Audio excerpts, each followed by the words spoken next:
Tu n'as peur de rien, tu fonces et tu as le résultat comme Bartimée. Car Jésus-Christ était en sa direction ce jour-là. Bartimée n'avait pas les yeux pour voir Jésus-Christ passer. Mais il a insisté, il a crié, Jésus, bien-aimé. Alors bien-aimé, ne te tais point. Continue à adorer ton Dieu, bien-aimé. Car un mort ne réagit pas. Un mort ne loue pas Dieu, l'Éternel te veut vivant. Le problème n'est pas le problème. Le problème se situe au niveau de ton cœur comme Bartimée. Est-ce que ton cœur est suffisamment prêt à affronter ce qui arrivera quand Dieu t'aura déjà exaucé? Comme Bartimée qui a reçu sa guérison. Il est devenu un futur grand évangéliste. Bien-aimé, le problème n'est pas le problème. Le problème n'est pas ce qu'on t'a fait, mais le problème est ce que Dieu a dit à ton sujet. Tu ne deviendras pas autre chose que ce que Dieu a planifié, programmé, décidé. Car Bartimée était pauvre avec mendiant, mais il a fini futur grand évangéliste. Bien-aimé, il dit à quelqu'un ce jour, tout ce qui te fait mal ou pleurer aujourd'hui sera la cause de ta louange demain. Ce que tu ressens comme douleur sera ta force demain. Car bien-aimé, le problème n'est pas le problème est ce que Dieu a dit à ton sujet. Rien de personne ne pourra empêcher à Dieu d'accomplir sa volonté dans ta vie. Le problème n'est pas ce que tu gagnes, mais c'est ta fin. Bien-aimé, mouton qui va traverser Tabaski, quand tu vois, tu connais. Mouton qui va dépasser Tabaski, bien-aimé, quand tu vois, tu connais. Laisse-moi te choquer en ce jour. Mouton qui va dépasser Tabaski, quand tu vois, tu connais. J'aimerais encourager quelqu'un en ce jour, bien-aimé. En Ecclésiaste 9, verset 4. Oh, celui qui est en vie peut encore attendre quelque chose. Un chien vivant vaut mieux qu'un lion mort. Donc, bien-aimé, ne baisse jamais les bras, car pendant la nuit, le soleil brille ailleurs. Garde espoir, ne désespère pas, car ton jour arrive. Les bontés de l'Éternel ne sont point épuisées. Ses compassions ne sont pas à leur terme. Elles se renouvellent chaque matin. Toutes choses concourent au bien de ceux qui aiment Dieu. Regarde tout ce que tu possèdes, celle que l'argent ne peut pas acheter. Le souffle de vie que Dieu te donne avec gratuité, qui est ton réveil, ton sommeil, ton âme, la fidélité de Dieu à ton égard. Tu ne feras pas le contraire. Sois reconnaissant pour le peu que tu as, qui est largement suffisant. La vie de Dieu qui est en toi. Va avec la force que tu as. Le capital vie de Dieu qui est en toi est trop important pour qu'une flèche te tue. La vie de Dieu que tu as te rassurera coûte que coûte. Tu y arriveras jusqu'au bout, bien-aimé. Tu n'es pas plus meilleur que ceux qui jouent le temps additionnel à l'hôpital. Tu n'es pas plus parfait que ceux qui jouent la fin du match au cimetière. Bien-aimé, si l'argent, le confort, le travail, la réussite, le succès, les voitures, les voyages, les grandes maisons, le prestige, les relations peuvent réveiller un cadavre au cimetière, c'est que plaît sur ta situation. Bien-aimé, comme la Bible pouvait nous le dire, ne vous faites pas de soucis de ce qui ne peut pas ajouter un seul jour à votre existence. Bien-aimé, le président de la République peut te donner de l'argent, la maison, la fortune, mais il ne pourra jamais te donner le souffle de vie que Dieu te donne avec gratuité. Alors bien-aimé, même si je suis épuisé, fatigué, découragé, je préfère ramper en allant à l'église. Je préfère agoniser en lisant ma Bible. Car ce roi demeure ma priorité, bien-aimé. Je ne pourrai jamais régner ce roi parce qu'il demeure ma priorité. Bien-aimé, tout arrive à celui qui croit et non à celui qui voit.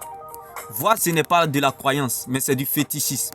Mais croire va t'emmener à compter sur Dieu et à dépendre de sa parole. Bien-aimé, j'ai vu sous le soleil un pauvre aveugle mendiant appelé Bartimée. Ce monsieur à la foi, malgré qu'il était assis toujours sur ce chemin de la honte, de l'humiliation, il n'a pas abandonné. La Bible pouvait nous le dire. Là où on s'y attend le moins, c'est là le temps voulu de Dieu. Dieu réserve toujours une heure pour les mépriser. Ce jour-là, bien-aimé, Jésus-Christ était en sa direction. Bien-aimé, aveugle qu'il était, cela ne l'a pas empêché de crier à Jésus. Donc, bien-aimé, ne te tais point. Continue à adorer ton Dieu comme Bartimée, même si tu ne vois rien. Car Bartimée était aveugle, mais il insistait en criant à Jésus. Car toi seul, tu sais ce que tu vis. Tu sais que c'est dans sa présence que tout se passe, bien-aimé. C'est dans sa présence que nous avons la réponse à nos questions. C'est dans sa présence que nous avons la solution à nos problèmes. C'est dans sa présence que nous savons qui nous sommes et où nous allons. C'est dans sa présence que nous comprenons ce que nous vivons. C'est dans sa présence que nous savons ce que nous traversons. C'est dans sa présence que tout se passe. Alors, bien-aimé, laisse-moi t'annoncer cette bonne nouvelle en ce jour. Bartimée, avec qui il était, a compris ce message. Toi, tu ne feras pas le contraire. Bartimée a crié à Jésus. Jésus, bien-aimé, ne l'a pas écouté. Il a insisté, fils de David. C'est là Jésus a dit, qui m'appelle, bien-aimé. Avec qui il était, bien-aimé. cela ne l'a pas empêché, bien-aimé, à crier à Jésus, bien-aimé.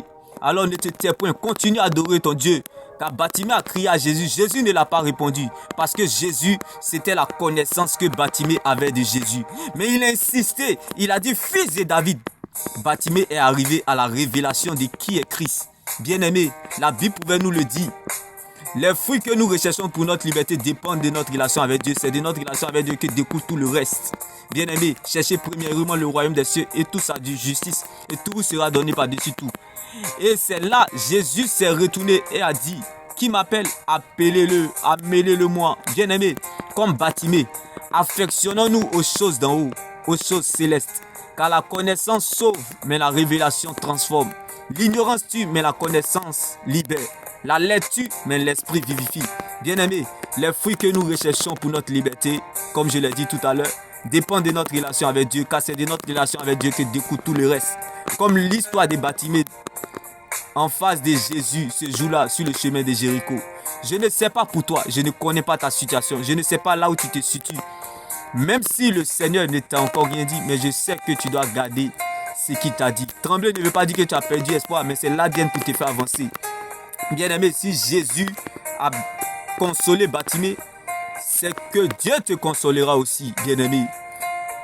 Bartimée a été guéri non pas parce qu'il a vu Jésus, bien-aimé, mais c'est parce qu'il a cru en Jésus. Tout arrive à celui qui croit et non à celui qui voit, bien-aimé. Car Bartimée a reçu sa guérison parce qu'il a cru en Jésus. Alors, bien-aimé, Bartimée n'a pas demandé de l'argent à Jésus. Sinon, Jésus allait lui donner à manger et le laisser aveugle. Mais il a demandé la vue. Bartimée, aveugle, mendiant, pauvre qu'il était, s'est affectionné aux choses d'en haut. C'est-à-dire, il a demandé à Jésus la vue, qui est la vie, Jésus-Christ de Nazareth, sa présence dans notre vie. Bien-aimé, pourquoi Bartimée a demandé la vue à Jésus, qui est la vie? Parce que l'œil est la lampe du corps. Qui dit corps parle du temple. Qui dit temple parle de l'église. Qui dit église parle du royaume des cieux. Qui dit royaume des cieux parle de la lumière. Qui dit lumière parle de la vie. Équivaut le chemin, la vérité qui est Jésus-Christ. Alors bien-aimé, laisse-moi t'annoncer cette bonne nouvelle en ce jour, bien-aimé. Il y a quelque chose que tu peux donner aux autres. Quand bien même que tu n'as rien, la chose de Dieu qui est en toi, elle te donnera certainement accès à ta liberté comme Bartimée. Car bien-aimé, Bartimée, avec qui il était, a demandé la vue à Christ, afin de devenir un instrument entre ses mains, bien-aimé. Comme la Bible pouvait nous le dire, il n'y a pas plus grand amour que de donner sa vie pour ses amis. Il y a plus de grande joie de donner que de recevoir. Sauver pour sauver. Bien-aimé, Bartimée, pauvre mendiant avec qui il était, n'a pas demandé de l'argent à Jésus, mais plutôt la vue pour être utile à Dieu. Bien-aimé, c'est vraiment un exemple à suivre. Ce monsieur à la foi, si tu veux que Dieu prenne la forme de ce qui te manque, donne ton Isaac à Dieu comme Abraham. Donne ton Samuel à Dieu comme Anne. C'est-à-dire ton temps à Dieu, afin que Dieu prenne la forme de ce qui te manque. Comme Abraham, qui a pu attendre 25 ans avant d'avoir son Isaac. Parce que Dieu a pris la forme de ce qui manquait à Abraham. Ma prière pour toi en ce jour, que Dieu prenne la forme de ce qui te manque. Ma prière pour toi en ce jour, que le doigt de Dieu te fortifie et que sa main te soutienne, bien-aimé. Demeure béni et n'oublie surtout pas, la foi le sait. Bartimée était aveugle, mais il avait la bouche, bien-aimé. Le diable a volé les yeux de Bartimée, mais il a oublié de prendre sa bouche. Il oublie toujours quelque chose. Pourtant, tu le sais, Dieu commence toujours avec le reste, le vide et le zéro. Dieu ne commence jamais ses affaires avec les héros nationaux, mais plutôt avec les zéros nationaux. Ne regarde pas ce qui s'arrête. Oublie ce que tu as perdu. Ne regarde pas ce qui est parti. Mais vérifie bien ce qui reste, car Dieu commence toujours avec le reste. Dans tout ce que tu souffres, comme Bartimée, c'est pour qu'en toi tous puissent voir ce que Dieu est capable de faire. Ce que, bien-aimé, la maladie, les gens ont oublié, bien-aimé, ce que le diable a oublié, Bartimée était encore en vie. Bien-aimé, tout comme ta situation, c'est que tu es encore dans le stade de la vie. Donc ne désespère pas. Tu n'es pas en train d'écrire la dernière page de ta vie. C'est juste une période de la vie et non la fin de ta vie. Bien-aimé, Bartimée n'a pas reçu sa guérison parce qu'il a vu Jésus, mais parce qu'il a cru en Jésus. Lazare dans la tombe n'a pas reçu sa résurrection parce qu'il a vu Jésus, mais parce qu'il croyait en Jésus. La foi ne regarde pas à ce qu'elle voit, mais elle voit à ce qu'elle croit. Tout arrive à celui qui croit et non à celui qui voit. Voir, ce n'est pas la croyance, c'est du fétichisme. Car croire va t'emmener à compter